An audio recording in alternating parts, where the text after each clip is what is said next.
Welcome back to the show. Connecticut is open for business. Here is Nelson Greibel, the president and CEO of the Metro. I'm going to blow the name. The Hartford Metro Alliance. Metro Hartford Alliance. You'll get there. It's one of those things. Right? But you know who Oz is.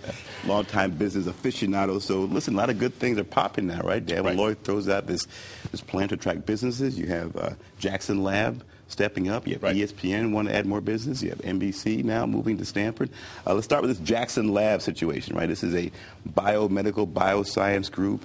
The state has to invest $291 million. They've got to float another $100 million in a research loan. In exchange, they're promising 300 scientists, maybe 6,000 other jobs as sort of domino jobs.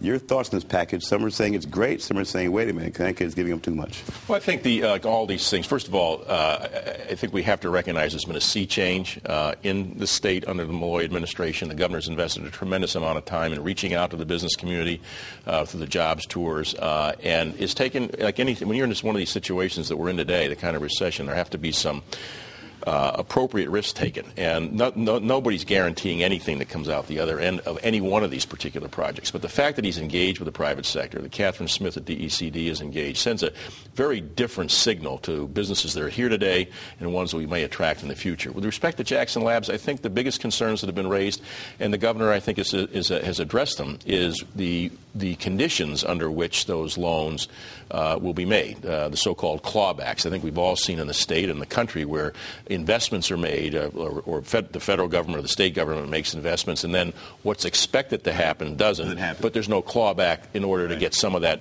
either the property back or what have you. And I think those, as the governor said yesterday in his press conference, at least as I understood it, they're looking for the approval from the legislature to then go and negotiate the final details of the contract.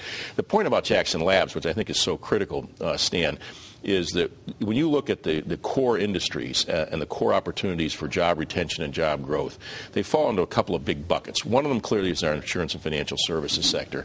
The other is healthcare, and not just the health center and the Jackson Labs and the genomics, but the two major hospitals we have here in the city, the hospitals we have out in the suburban communities in New Britain and Bristol, Connecticut Children's Hospital, the doctor practices that surround those. These are extraordinary assets, and I think what Jackson Labs is doing is another step in that, another piece to pull those things together. So it's a hot sector that accentuates what's going on already in Connecticut from a healthcare standpoint, right? And the idea, if you have that hot sector, hopefully will bring in other folks who are into that hot sector. Now, the risk, of course, is they're a research lab, right? So they spend a lot of money on research, which means it's feast or famine. You may find a cure for cancer, or you may just kill a lot of mice, right? And that's sort of the flip side here, that you put all this money in here, and 10 years later, they've really come up with nothing. But Stan, that's true of almost anything you can think of in life. I mean, if you were 150 years or 120 years ago, you put money into the buggy whip factory, and the automobile comes along. Sure, that's what happens in any kind of a dynamic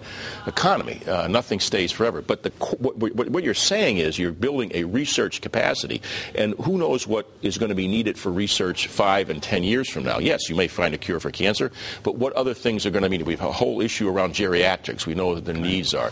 So I think that the fact that you're attracting the intellectual capital that is you're strengthening what's already here, and you're going to attract more of it, is what this is all about. How about NBC now moving its operations from New York to Stanford, 450 jobs there, another sort of loan situation where they're going to be floated, I think, $20 million. It's sort of a forgivable loan, and I guess it's a 3-part deal. If they invest $100 million, if they deliver on the jobs they're supposed to bring, and if they retain the jobs they have now, then the state forgives a $20 million loan, a complicated process. Your thoughts on this sort of complicated package? Well, I think, Stan, when you're looking at this, and you've got to look at it, obviously, in its totality, everything under the First Five program from what started off with the initial deal with Cigna, you're looking at a lot of these commitments over a longer period of time. It's not as if all these are going into the state's operating budget today. So you're for a banker. Does that scare you when you start floating these loans under promises to do that, and you were in the banking business, and you mentioned risk. Risk is always involved. Do you get... Where's the red flag, and where do you want to see more accountability as a former banker? Well, I think the accountability is there. We can all debate about whether or not a particular transaction is too rich, if you will. But I think the context that we're operating in today, Stan, and has to be taken into account. This is a highly competitive environment in which we're operating. We're competing not just with our neighboring states, but with a global economy. I mean, you saw Cigna the other day make the announcement of buying basically a $4 billion transaction of the company down in Nashville. They're investing in Turkey. This is a different world than it was 10 or 15 years ago. So are there risks? As I said earlier, there's not a single major capital investment that anybody makes, private or public sector, that is guaranteed to succeed. I think the governor and his administration and the legislature taking appropriate looks at this are trying to understand through due diligence, assessing the risks, assessing that it's an appropriate risk to take. And then the big thing is to make sure that, as we said earlier about under my term, on the phrase I use, the clawbacks, that what has been promised by the recipient actually occurs. Right. And then following it, you're not waiting. You've got to write herd on these kinds of transactions regularly, not just at the end of the 10 or 20 year period. Well, the issue too, you're also doing a big marketing campaign, right? The buzz goes out when you start attracting jobs. You start attracting NBC and bioscience labs across the country and the world. They start saying, "Hey, what's happening in Connecticut?" At a time when the whole country, the whole world is dealing with attracting jobs. You got little Connecticut doing some interesting things, so other businesses start saying, "Hey, what's going on over there?" Right? So you have that untold or sort of no question. And in the age of the internet, one of the things that happens in the economic development world broadly is if a poor piece of anti-piece of business legislation is passed, for example, that's out on the web. Even if it doesn't pass, even if it's just introduced in that. So when you get this kind of offset, when you're saying, okay, this is an engaged administration, it's engaging the private sector, it's looking for the collaborations that are needed to retain the jobs we have and grow them, that sends a very different signal to the broader world. In 1 minute, you mentioned biomedicine or bioscience, you mentioned healthcare, but there's also a growing sports, business, entertainment portfolio, right? You've got now NBC, of course, you've got ESPN, the Yes Network over in Stamford. One more I'm missing. Yes, CBS, WWE.